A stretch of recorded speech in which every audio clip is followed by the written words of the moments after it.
Assalamualaikum warahmatullahi wabarakatuh.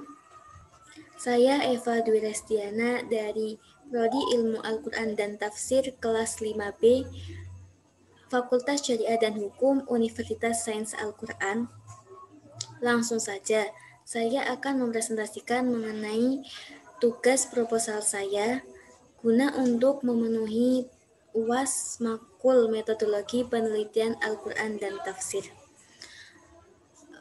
Berikut adalah proposal saya yang berjudul Kajian Ayat-Ayat Wasiat dalam Tafsir Al-Manar Rasyid Ridho dan Tafsir Al-Munir Wahbah Zuhaili. Yang pertama yaitu mengenai latar belakang masalah. Latar belakang masalah di sini menjelaskan mengenai wasiat merupakan pesan atau janji seseorang kepada orang lain untuk melakukan suatu perbuatan, baik ketika orang yang berwasiat masih hidup maupun setelah wafat. Dalam Al-Quran, kata wasiat banyak ditemukan dengan arti dan makna yang berbeda-beda. Wasiat juga dapat diartikan sebagai pemberian seseorang kepada orang lain atau beberapa orang yang diberi wasiat setelah orang yang berwasiat meninggal dunia. Wasiat bisa dikatakan sebagai sarana pemindahan pemilikan harta jika semua rukun dan syaratnya telah terpenuhi. Di antaranya yaitu adanya orang yang berwasiat dengan syarat orang yang berwasiat harus sudah balik dan berakal. Adapun ayat-ayat Al-Quran yang menjelaskan mengenai wasiat yaitu pada surat Al-Asr ayat 3, surat Al-Balad ayat 17, surat Al-Baqarah ayat 132, surat Al-Zariyat ayat 53, dan masih banyak ayat-ayat Al-Quran yang membahas mengenai wasiat.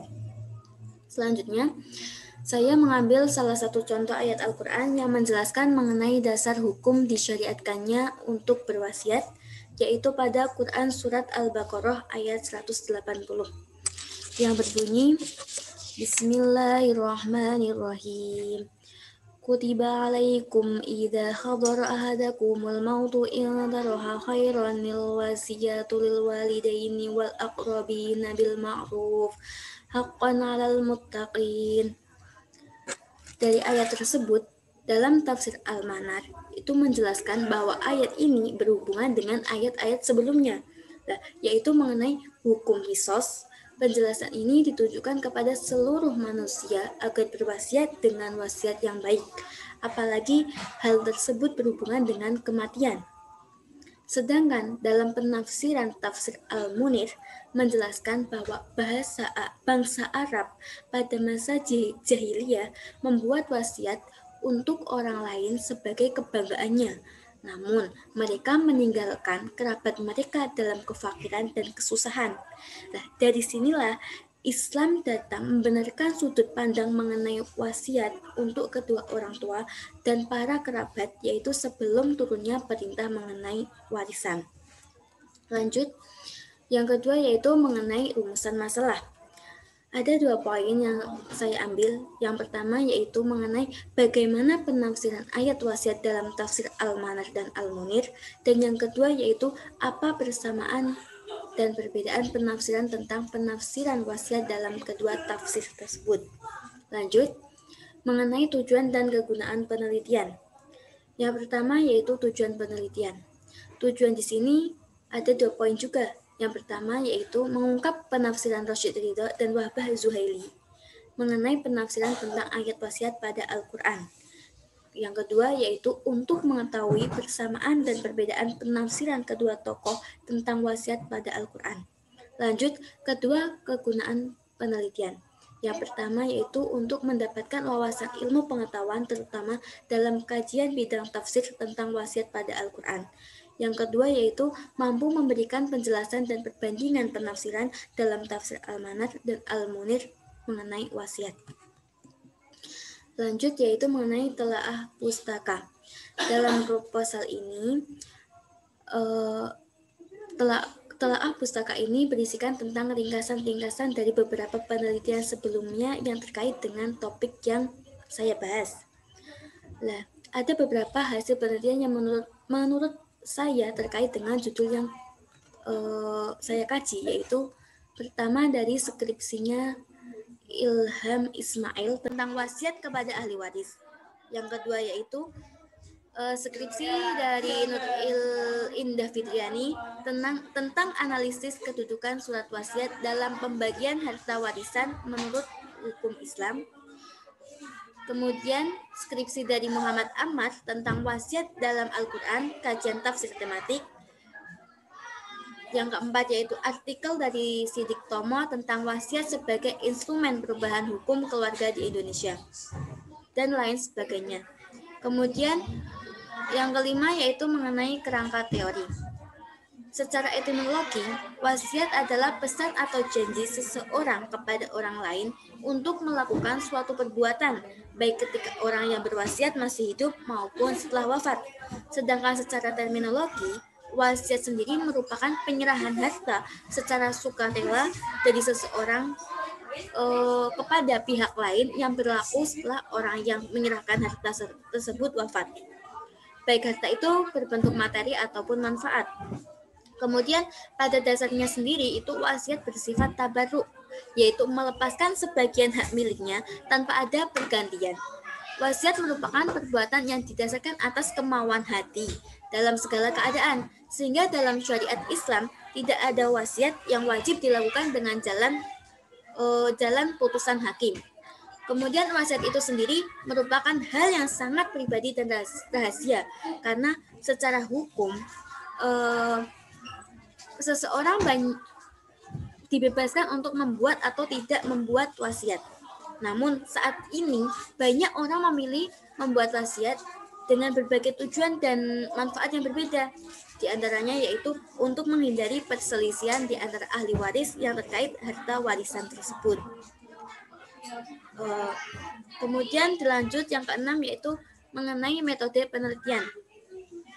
Yang pertama yaitu jenis penelitian. Jenis penelitian yang digunakan adalah library research atau keperpustakaan, yaitu penelitian yang fokus pada literatur atau buku-buku perpustakaan, naskah, jurnal, artikel-artikel, dan cara menelaah isi dan literatur yang ada di perpustakaan. Yang kedua yaitu pendekatan. Pendekatan di sini saya menggunakan pendekatan historis faktual yang berkaitan dengan pemikiran kedua tokoh tersebut, yaitu dari pemikiran Rashid Ridho dan Wahbah Zuhaili. Yang ketiga yaitu sumber data.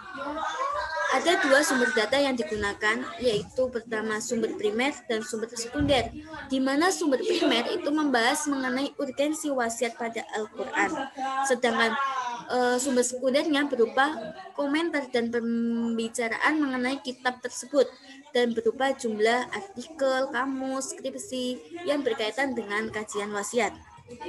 Lanjut, yang keempat yaitu mengenai metode pengumpulan datanya.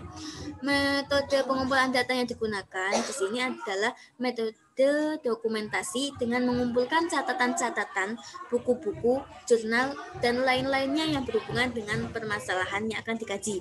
Kemudian yang kelima yaitu metode analisis data. Di sini dibagi menjadi ada tiga poin, yaitu mengenai deskriptif, interpretasi, dan komparatif. Deskriptif ini meliputi proses pengumpulan data, analisis data, dan interpretasi data. Sedangkan interpretasinya itu untuk memahami data yang terkumpul untuk mendapatkan arti yang dimaksud oleh tokoh tersebut.